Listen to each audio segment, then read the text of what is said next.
السلام عليكم ورحمة الله.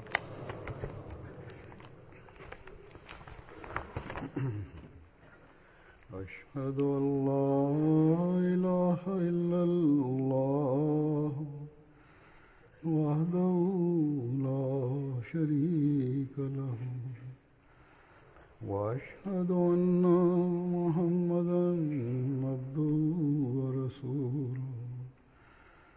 أما بعد فأعوذ بالله من الشيطان الرجيم. بسم الله الرحمن الرحيم. الحمد لله رب العالمين الرحمن الرحيم مالك يوم الدين. إياك نعبد وإياك نستعين.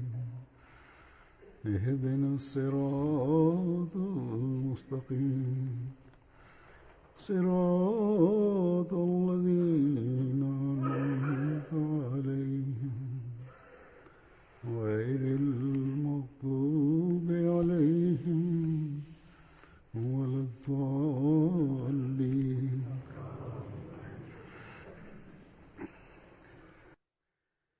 Bismillahirrahmanirrahim. Halifa mtukufu ayyadahullahu ta'ala bin Nasr Aziz anasema kwamba katika wakati wa Sayyidina Ahmad alayhi salatu wassalam, wakati wa mkutano wa mwaka, mtu mmoja alipokuwa anatoa hutuba akasema katika hutuba yake kwamba katika jumuiya ya Sayyidina Ahmad alayhi salatu wassalam na katika waislamu wengine kuna tofauti moja tu, ambayo ni hii kwamba wao wanaamini kwamba Yesu Kristo ameenda mbinguni na yupo hai, lakini sisi tunaamini kwamba yeye amekufa kifo cha kawaida.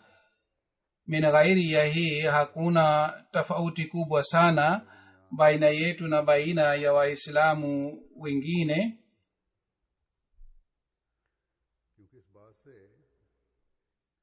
Kwa sababu ya kusema hii, lengo la kuja kwa Sayyidina Ahmad alayhi salatu wassalam lilikuwa halieleweki vizuri. Kwa hiyo Sayyidina Ahmad alayhi salatu wassalam, ingawa alikuwa anaumwa, alikuwa hasikii vizuri, Sayyidina Ahmad alayhi salatu wassalam akatoa hutuba tarehe 27 1905. Katika hutuba yake Sayyidina Ahmad alayhi salatu wassalam akasema kwamba lengo la kuja kwangu si hili tu kwamba Yesu Kristo amekufa. Kwa ajili ya kazi hii ndogo Mwenyezi Mungu alikuwa hana haja ya kuanzisha jumuiya ingine, bali kuna mambo mengi ambayo kwayo nimekuja. Sayyidina Ahmad alayhi salam alieleza mambo mengi sana katika hutuba yake. Alisema ni sawa, kuna tofauti ya kifo cha Nabii Isa alayhi salatu wasalam baina yetu na waislamu wengine, na Sayyidina Ahmad alayhi salatu wasalam akasema kwamba vitendo vya Islamu pia vilikuwa vimeharibika, na alieleza mada hii kwa upana sana. Mambo aliyoeleza kuhusu vitendo hivi vya Waislamu ambavyo vilikuwa sababu ya kuanguka kwa Waislamu, kwa ajili ya kurekebisha hali hii ya Waislamu Mwenyezi Mungu alimtuma Sayyidina Ahmad alayhi salatu wassalam. Miongoni mwa vitendo hivi, kitendo kimoja ni kuepukana na uongo. Kuhusiana na hii, Sayyidina Ahmad alayhi salatu wassalam alisihi jumuiya kwamba nyinyi muboreshe hali yenu ya kusema ukweli, na inatakiwa tofauti ionekane baina yenu na baina ya waislamu wengine. Kuamini hii tu kwamba Sayyidina Ahmad alayhi salam amekuja na yeye ni mkweli haileti faida yoyote katika vitendo vyetu. Hazur anasema kwamba mimi nitaweka mambo kadhaa mbele yenu, ikiwa kila mmoja wetu kwa uadilifu akichunguza hali ya mali zake wapo wengi ambao watakuta na watajua kwamba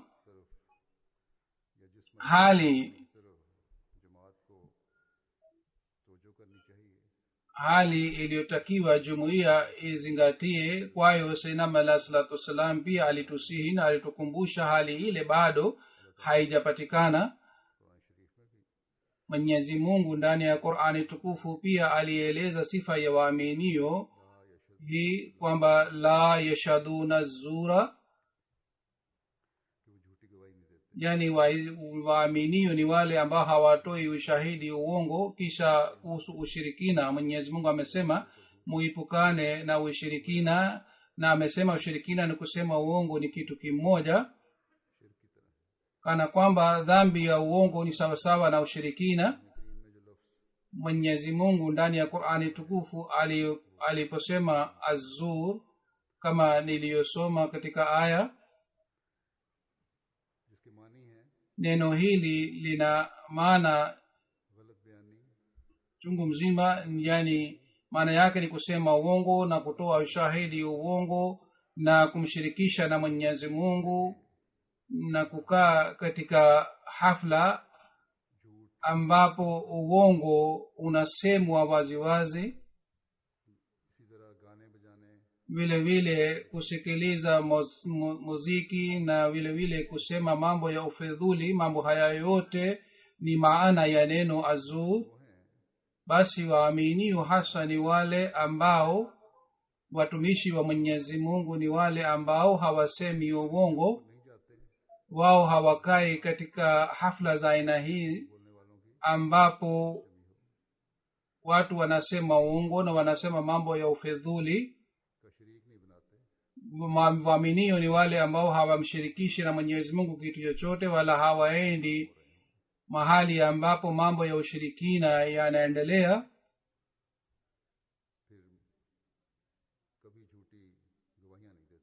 Kisha wao hawatoi ushahidi wa uongo. Basi ikiwa kila mmoja wetu akianza kuepukana na uongo, anaweza kuleta mabadiliko ndani yake ambayo ni mabadiliko ya muaminiwa hasa. Hazur anasema sasa mimi nitaeleza sehemu fulani ya hutuba ya Sayyidina alayhi salatu wasalam alizotoa katika hafla mkutano ule. Na katika hutuba ile Sayyidina alayhi salam alitoa nasaha kwa ajili ya wanajumuiya. Miongoni wetu wapo wengi ambao wanatakiwa wazingatie nasaha hizi za Sayyidina alayhi salatu wasalam.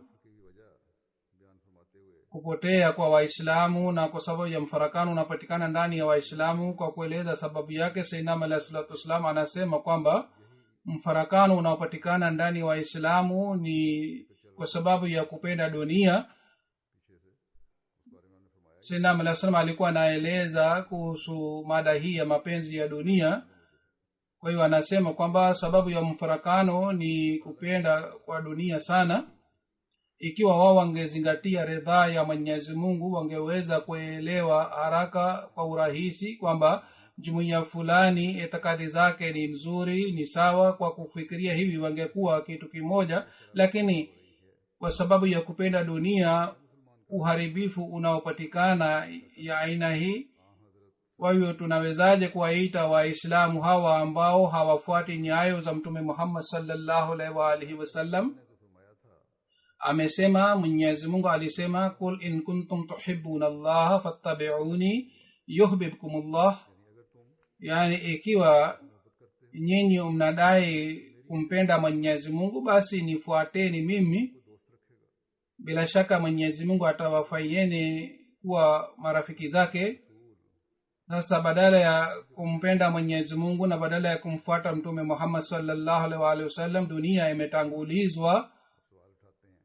Sayyidina Alasam anasema kwamba je, huu ni utii wa Mtume Muhammad sallallahu alaihi wasallam, kwamba kwa kuacha dini kutanguliza dunia juu ya dini? Je, Mtume Muhammad sallallahu alaihi wasallam alikuwa mtu wa dunia? Je, alikuwa akikubali riba? Je, yeye katika kutekeleza majukumu yake alikuwa anaghafilika? Je, yeye nauzu billah alikuwa akifanya unafiki, je alikuwa akitanguliza dunia juu ya dini? Fikirieni, utii halisi ni ule ambao mtu afuate nyayo za mtume Muhammad sallallahu alaihi wasallam. Alikuwa akitanguliza dini juu ya dunia, si dunia juu ya dini. Kisha angalieni kwamba Mwenyezi Mungu analeta fadhila zake za aina gani. Amesema nyinyi mfuate nyayo za mtume Muhammad sallallahu alaihi wasallam, kisha muone namna gani Mwenyezi Mungu anawajalieni fadhila zake. Maswahaba zake walifuata mtume Muhammad sallallahu alaihi wasallam, kisha Mwenyezi Mungu kiasi gani aliwajalia neema zake. Wao waliacha dunia na walitanguliza dini juu ya dunia, na walitegemea dunia ya dini, na wao waliacha tamaa zao kabisa.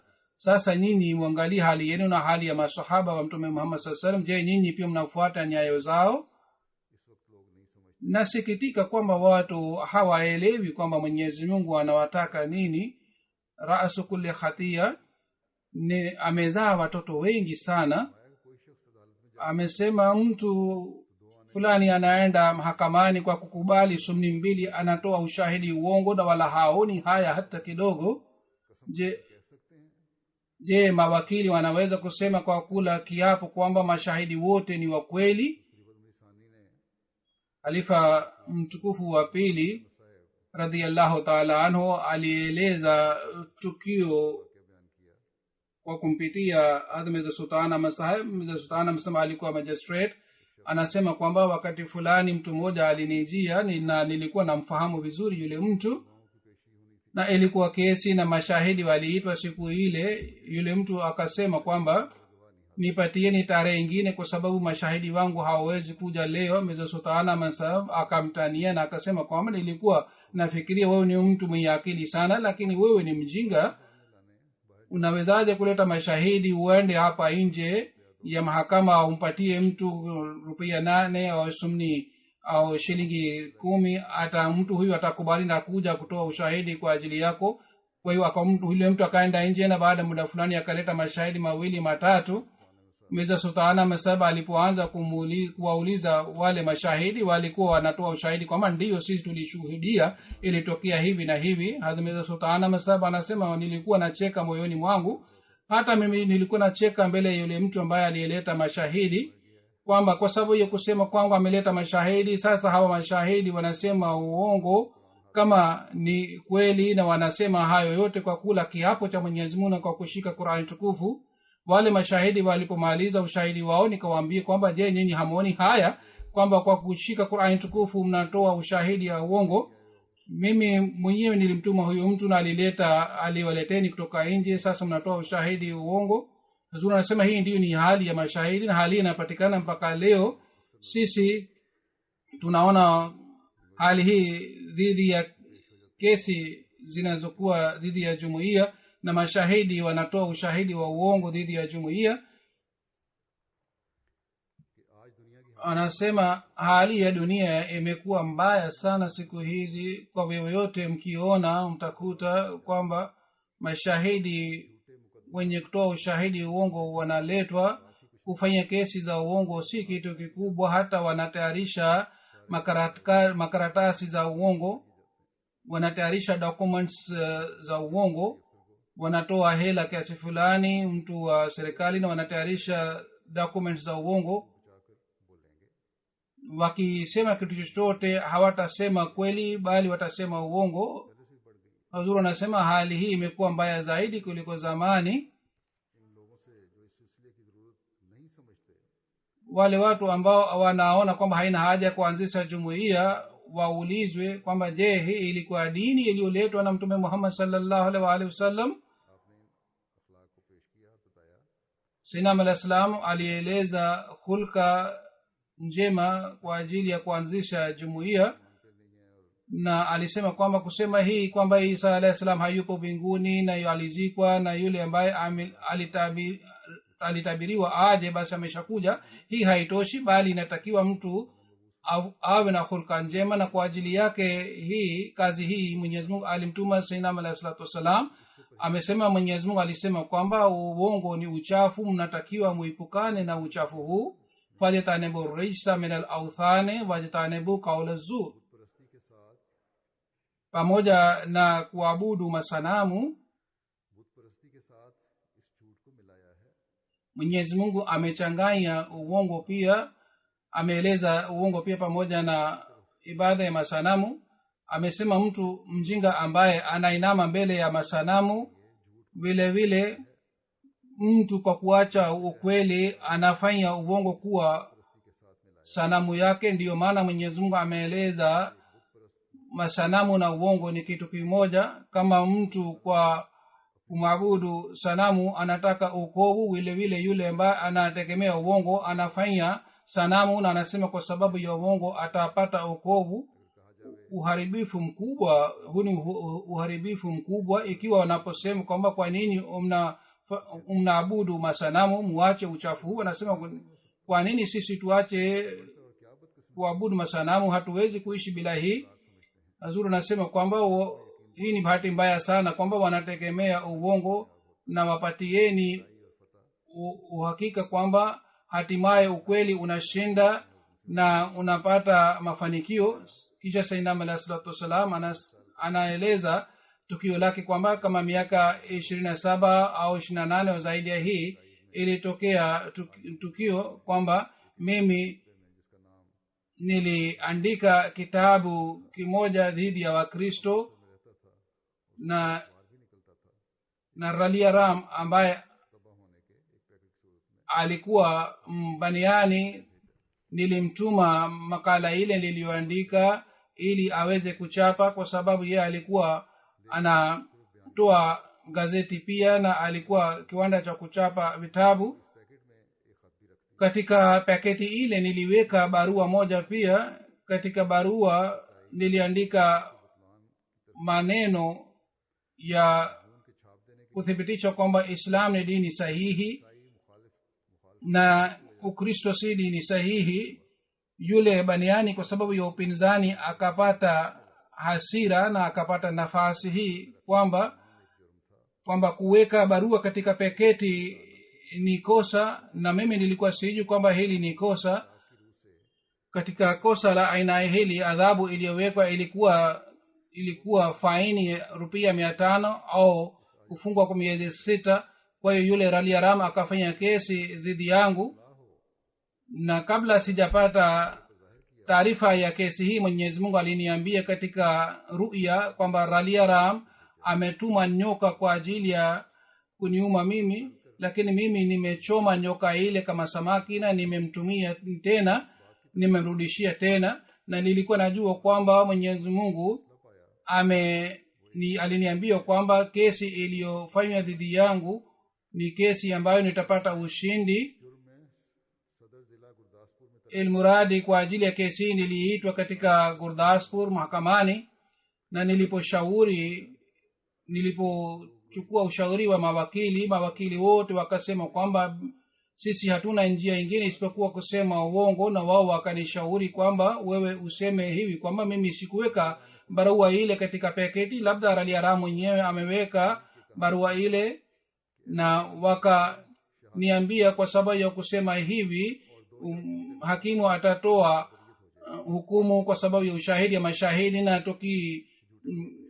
tukiwalipa mashahidi kiasi fulani wao watatoa ushahidi wa uongo na sisi tutaokoka. Pengine hatuwezi kuokoka katika kesi hii, lazima adhabu itatolewa. Sayyidina Ali Islam anasema nikawajibu wale wote kwamba mimi sitaki kuacha kusema kweli, yoyote inatokea mimi sijali, lakini nitasema kweli.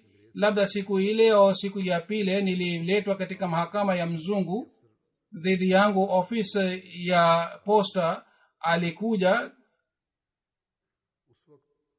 Wakati ule mhakimu aliandika rai yangu na akaniuliza swali moja kama je, wewe uliandika barua hii katika paketi? Je, barua hii na paketi hii ni yako? Mimi nikamjibu yule hakimu kwamba ndiyo, hii ni paketi yangu na ni barua yangu, na mimi mwenyewe niliweka barua hii katika paketi hii. lakini nilikuwa sina nia hii ya kuipatia hasara serikali hii ili niweze kuokoa fedha kiasi fulani. Nilikuwa sina nia hii, nilikuwa sina nia ya kuipatia hasara serikali, bali niliweka barua hii katika paketi hii kwao. Niliona kwamba barua hii si tofauti na mada makala niliyoandika. Kwa kusikia kauli yangu hii, Mwenyezi Mungu alibadilisha moyo wa hakimu yule, lakini yule ofisa wa posta akatoa hotuba ndefu katika lugha ya Kiingereza. Nilikuwa sielewi anasema nini, lakini nilikuwa naelewa hii kwamba alipokuwa anatoa hotuba ndefu sana, yule hakimu alikuwa akisema no, yani hapana, yani alikuwa anarudisha, alikuwa anakataa kauli yake yote. Yule ofisi alipomaliza hotuba yake yote, hakimu akaandika hukumu yake. Aliandika labda mstari moja na nusu, na akaniambia kwamba wewe bana unaweza kwenda, unaruhusiwa kurudi. Nikatoka nje na nikamshukuru Mwenyezi Mungu ambaye dhidi ya ofisa mzungu alinipatia ushindi. Na mimi najua kwamba Mwenyezi Mungu aliniokoa kwa sababu ya kusema ukweli. Kabla ya tukio hili niliona ndoto pia kwamba mtu alitaka kuvua kofia yangu, na nikamwambia kwamba unafanya nini, lakini yule hakunyang'anya kofia yangu, bali akasema kwamba haya sawa, ubaki nayo na kofia yako. Sayyidina alayhi salatu wasalam, namna gani nikubali kwamba bila kusema uongo hatuwezi kuishi. Kweli ni kwamba bila kusema ukweli hatuwezi kuishi. Mimi ninapokumbuka tukio hili nasikia ladha kwa kukumbuka tukio hili la kesi ya posta.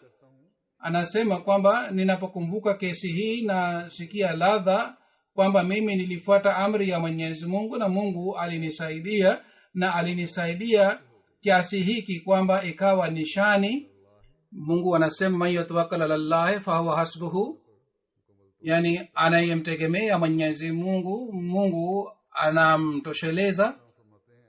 Sayyidina alayhi salatu wassalam anasema kwamba kumbukeni kwamba hakuna kitu kibaya zaidi kuliko kusema uongo. Watu wa dunia wanasema kwa kawaida kwamba wanaosema wa kweli wanakamatwa, lakini mimi namna gani nikubali wazo hili? Dhidi yangu kesi 7 zilifanywa, lakini hata katika kesi moja sikusema uongo. Niambieni, je, mimi nimeshindwa katika kesi hata moja kwa sababu ya kusema kweli? Mungu ni msaidizi wa kweli. Je, inaweza kutokea kama Mungu amwadhibu mkweli? Ikiwa inatokea hivi, basi duniani hakuna yeyote anayeweza kusema kweli. Hata watu wasiwe na imani juu ya Mwenyezi Mungu na wakweli wasiwe na uhai wa dunia.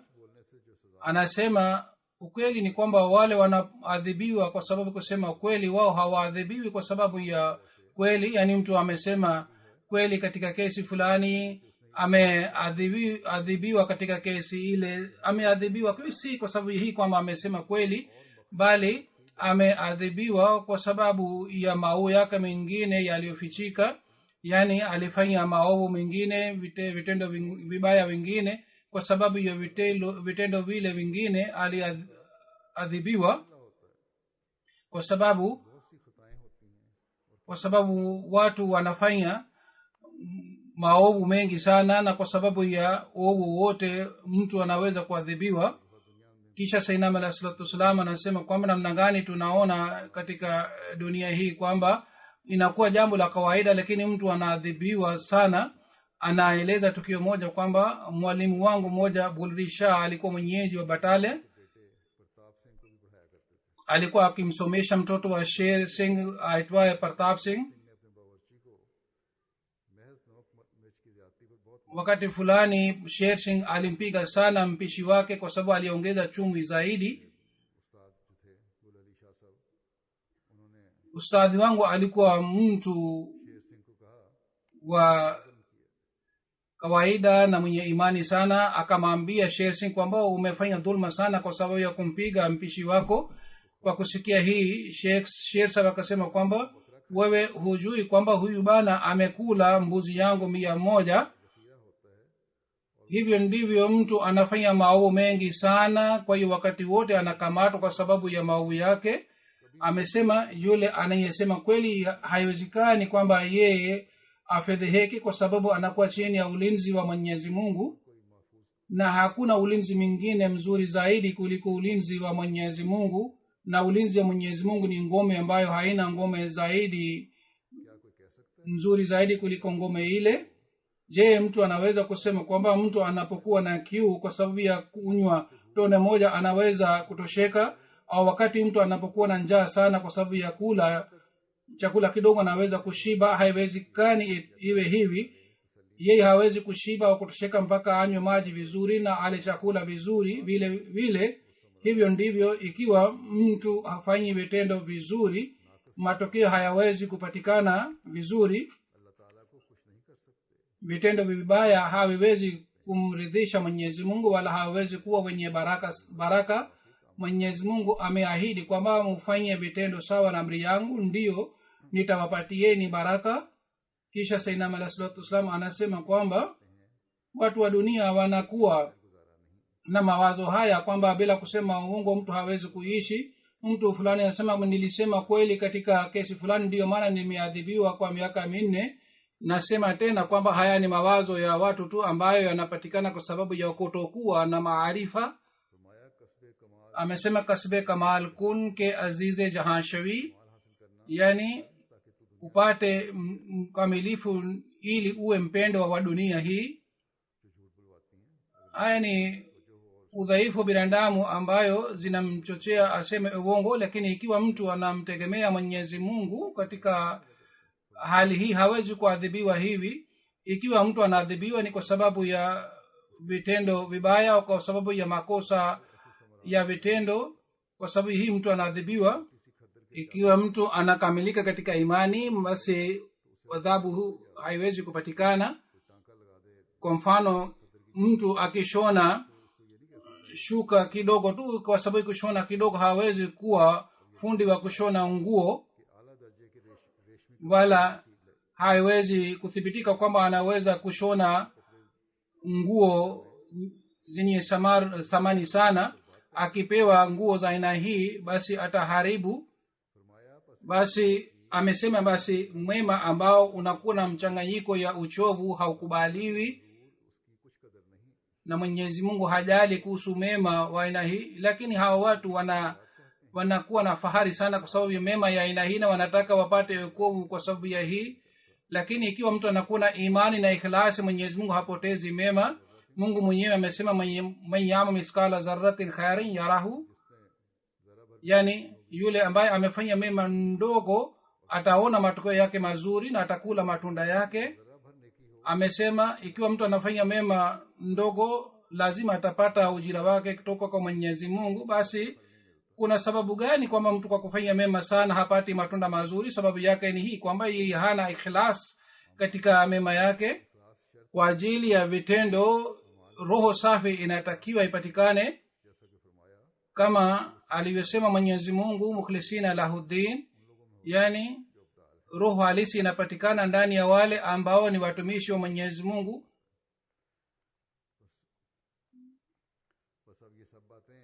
Basi mambo hayo yote ni yale aliyoeleza Sayyidina alayhi salatu wassalam, na alieleza mambo haya yote na saa zote kwa moyo sana, na alieleza mambo haya yote kwamba zaidi ya imani hii ya kifo cha Isa alayhi salatu wassalam, muhimu ni hii kwamba msiwe na ushirikina ndani yenu na vitendo vyenu viwe ya aina hii kwamba visiwe na ushirikina, na muimarishe kweli na muichukie uongo. Wazuri nasema kwa kuzingatia nasaha hizi zote kila mwanajumuiya achunguze amali zake. Kwa mfano naeleza mambo kadhaa katika mchunguze kwamba katika kesi, je, sisi tunasema uongo au kweli?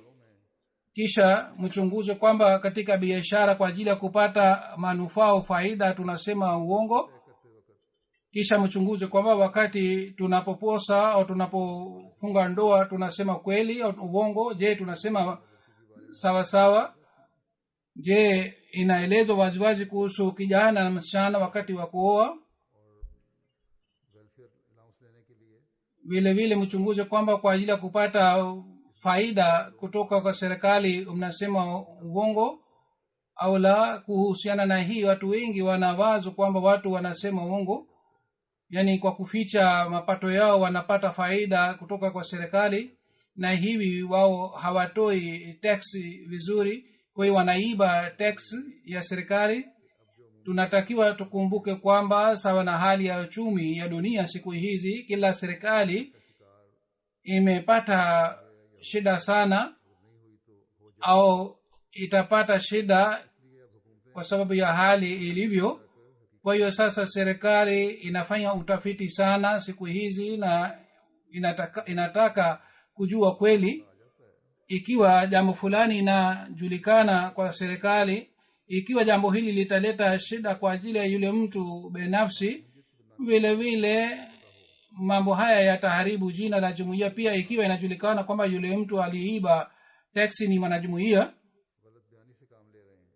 kwa hivyo ikiwa mnasema uongo, wale wanaosema uongo wao wasizingatie faida ya dunia. Ikiwa wanapata mapato kidogo kwa kutumia mapato haya madogo, na waepukane na kusema uongo, hivi wapate ridhaa ya Mwenyezi Mungu. Kisha kuna mambo ya asylum. Kuhusu hii pia mnatakiwa mchunguzi amali zenu, kama je mnasema uongo katika kesi yenu. Bila shaka mawakili wanachochea kuhusu hii, na hii ni tabia ya mawakili tangu zamani, kama aliyoeleza Sayyidina Alayhi salatu wasalam. Pia yeye pia aliambiwa kwamba aseme uongo na alete mashahidi waongo. Vile vile viongozi wa jumuiya pia wachunguze hali ya mali zao, kwamba je wao katika taarifa zao wanazozituma wanasema uongo au wanaacha kitu ambacho kinatakiwa kiandikwe lakini hawaandiki, hawaelezi katika taarifa zao, katika ripoti zao. Azura anasema baadhi wakati hata kama mtu hasemi uongo. Niliwahi kuzungumza kuhusu mada hii, yani mtu hasemi uongo lakini hasemi mambo sawa sawa, hii pia ni uongo.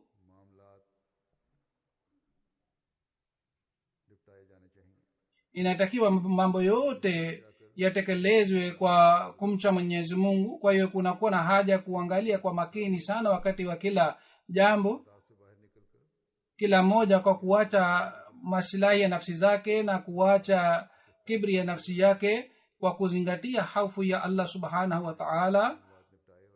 Anatakiwa arekebishe mambo yake na anatakiwa arekebishe mambo yake hivi. Ikiwa hali hii haipatikani, kama alivyosema Sayyidina Alayhi salatu wasalam kwamba hayo yote unafanya ni kwa sababu ya kumpenda dunia, na kama aliyosema Sayyidina Alayhi salatu wasalam kupenda dunia inatupeleka katika mfarakano, na kwa sababu ya mfarakano umoja wa jumuiya pia haubaki, au katika jamii ile fitina inapatikana. Na umoja kwao Sayyidina Alayhi salatu wasalam alikuja kuleta umoja ule utapotea, na jumuiya hii pia itakuwa sawa na makundi mengine yaliyopatikana kwa sababu ya mapenzi ya dunia. Kwa hiyo kwa sababu ya umoja mambo mengi yanapatikana, kama alivyosema Sayyidina Alayhi salatu wasalam kwamba maovu tena yanaanza kuzaa watoto wengi. Basi kwa kuwa wanajumuiya sisi tumepewa majukumu makubwa sana, tunatakiwa tuyazingatie majukumu haya yote. Mwanajumuiya mkweli ni yule ambaye anafuata mfano mwema wa Mtume Muhammad sallallahu alaihi wasallam na anataka kuwa rafiki wa Mwenyezi Mungu. Sayyidina Alayhi salatu wasalam anaandika kuhusiana na mada hii niliyoeleza hapo awali kwamba kumbukeni yule mtu anayekuwa wa Mwenyezi Mungu, Mungu pia anakuwa wake, na Mwenyezi Mungu hadanganywe na mtu yeyote. Ikiwa mtu anataka kwamba kwa sababu ya kuonyesha vitendo vyake anaweza kumdanganya Mwenyezi Mungu, basi yule mtu ni mjahili na mjinga, ye mwenyewe anajidanganya.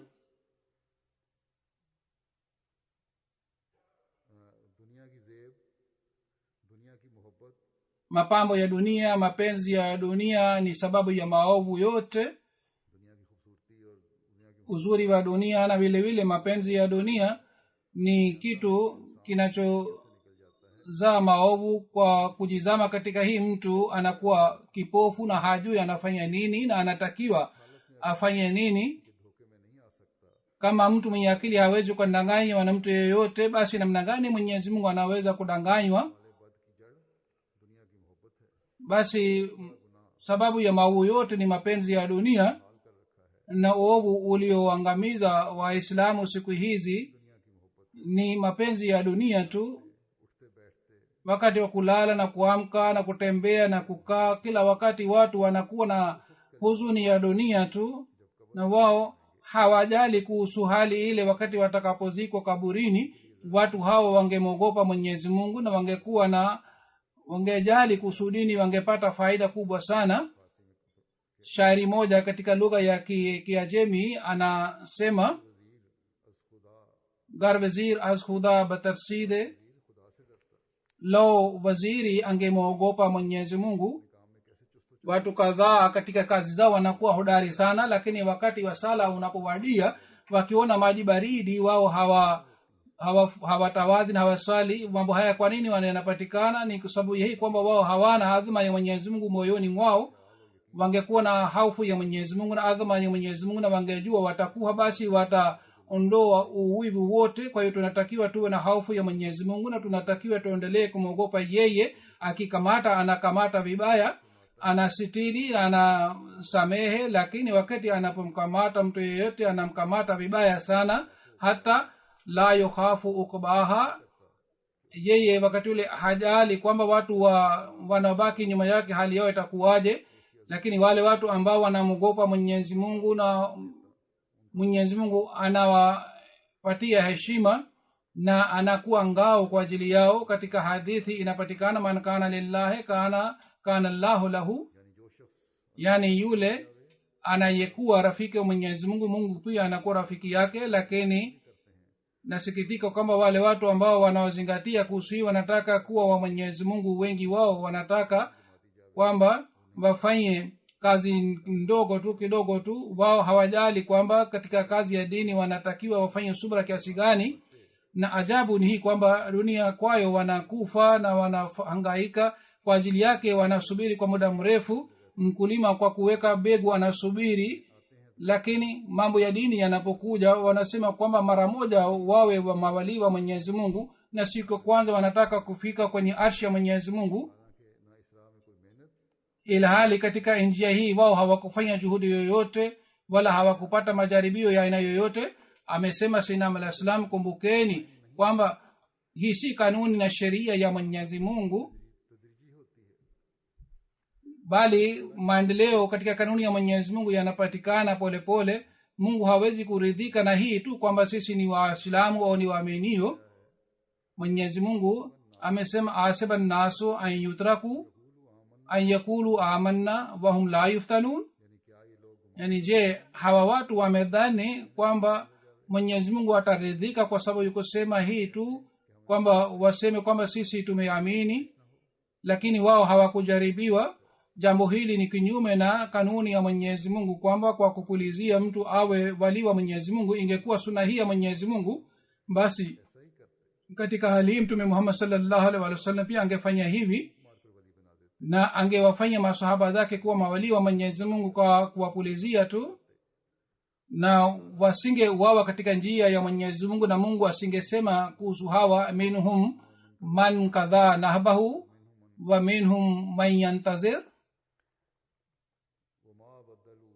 wa ma badalu tabdila. Basi miongoni mwa hawa yupo yule ambaye alitimiza nia yake. Wapo wengine ambao wanasubiri bado hawakutimiza. Amesema Sayyidina Muhammad sallallahu alaihi wasallam, dunia bila kufanya juhudi haiwezi kupatikana. Basi ni mjinga ni yule ambaye anaona kwamba dini itapatikana bila kufanya bidii. hii ni sawa kwamba dini ni kupata dini ni rahisi, lakini kila kitu kinahitaji bidii na juhudi. Na katika Islam hakuna shida sana, lakini angalieni mabaniani wanalazimika kufanya nini kwa ajili ya kupata dini.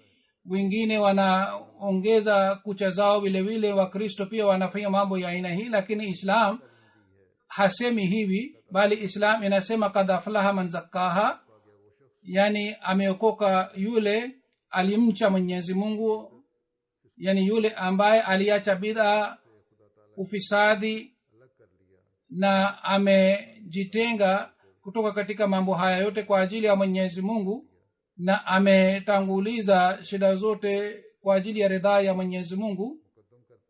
Mtu aina hiyo ambaye anayemtanguliza Mwenyezi Mungu na anaacha dunia, basi ni mpendo wa Mwenyezi Mungu. Mwenyezi Mungu atujalie kwamba tuweze kuleta mabadiliko ya vitendo ndani yetu, tuweze kujua umuhimu wa kusema kweli, tuweze kutanguliza dini juu ya dunia. Sisi baada ya kufanya bayat ya Sayyidina Muhammad sallallahu alaihi wasallam, si kwa midomo yetu bali kwa kweli kweli tuweze kuelewa lengo la kuja kwa Sayyidina Muhammad sallallahu alaihi wasallam, na vile vile tuweze kulitimiza lengo hili. Tuweze kufanya juhudi sana ya kumfuata mfano mwema wa Mtume Muhammad sallallahu alaihi wasallam, na tuweze kutanguliza ridhaa ya Mwenyezi Mungu juu ya kila kitu. Tuweze kupata ridhaa ya Mwenyezi Mungu. Mwenyezi Mungu atujalie tuweze kufanya hivi. Hazur anasema baada ya swala nitaswalisha jeneza ghaibu moja ambayo ni ya bwana Qasim Ture Saheb Mbashiri wa Ivory Coast. Alikuwa mwalimu, alikuwa mwenyeji wa kule. Tarehe 25 wa Januari 2016 kwa amri ya Mwenyezi Mungu alifariki, na lillahi wa inna ilaihi rajiun. Alijiunga na jumuiya 1986. Kabla ya kujiunga na jumuiya alikuwa anaendesha madrasa. Baada ya kujiunga na jumuiya alitoa wakfu madrasa yake kwa ajili ya jumuiya. Baadaye madrasa ile ilibadilishwa katika shule ya msingi. 1990 alihitimu masomo yake ya walimu katika chuo cha walimu kule Ivory Coast. Baada ya kumaliza katika maeneo mbalimbali ya Ivory Coast, alienda kwa ajili ya mahubiri katika miji na vijiji vingi. Alianzisha jumuiya. Miaka 10 katika mkoa wa Bism aliwahi kuitumikia jumuiya kwa kuwa mbashiri wa mkoa. Takriban mwaka moja alifanya juhudi kwa ajili ya kujifunza lugha ya Kiurdu. Kisha katika lugha ya Kijula alikuwa akifasiri hutuba zangu mpaka kifo chake. Alikuwa Musi mbashiri wa kule.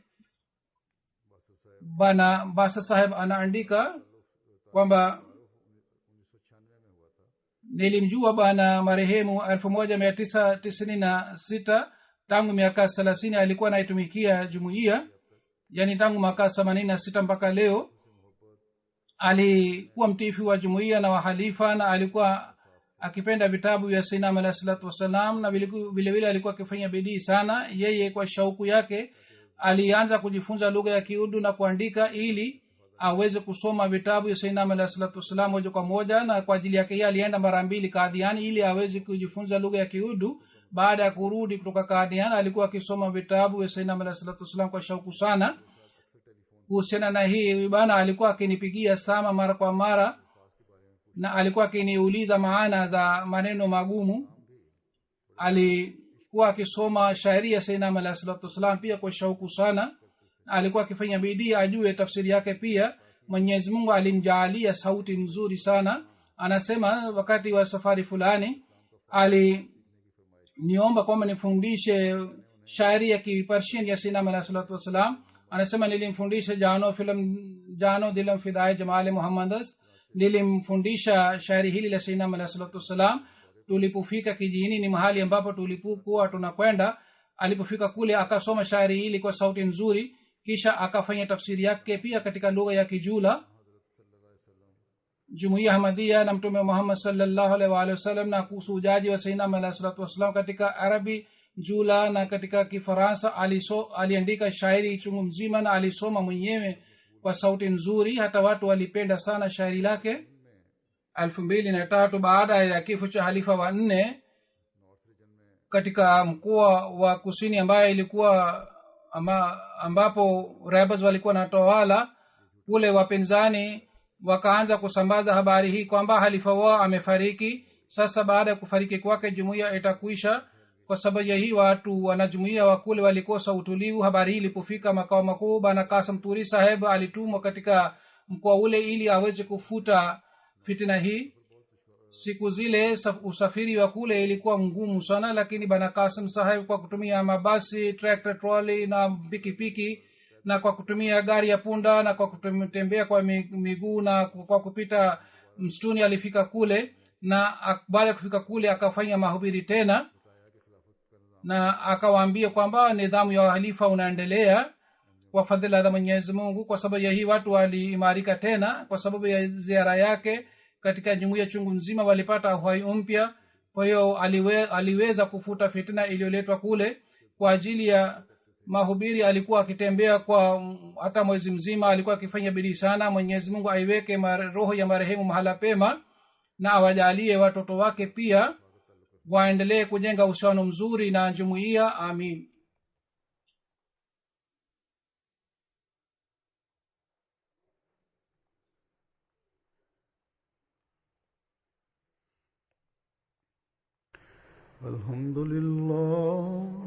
Alhamdulillah nahmaduhu wa nasta'inuhu wa nastaghfiruh wa nu'minu bihi wa natawakkalu alayhi wa na'udhu billahi min shururi anfusina wa min sayyiati a'malina. من يهده الله فلا مضل له ومن يضلله فلا هادي له ونشهد أن لا إله إلا الله ونشهد أن محمدا عبده ورسوله. عباد الله رحمكم الله إن الله يأمر بالعدل والإحسان وإيتاء ذي القربى وينهى عن الفحشاء والمنكر والبغي يعظكم لعلكم تذكرون. اذكروا الله يذكركم وادعوه يستجب لكم ولذكر الله أكبر.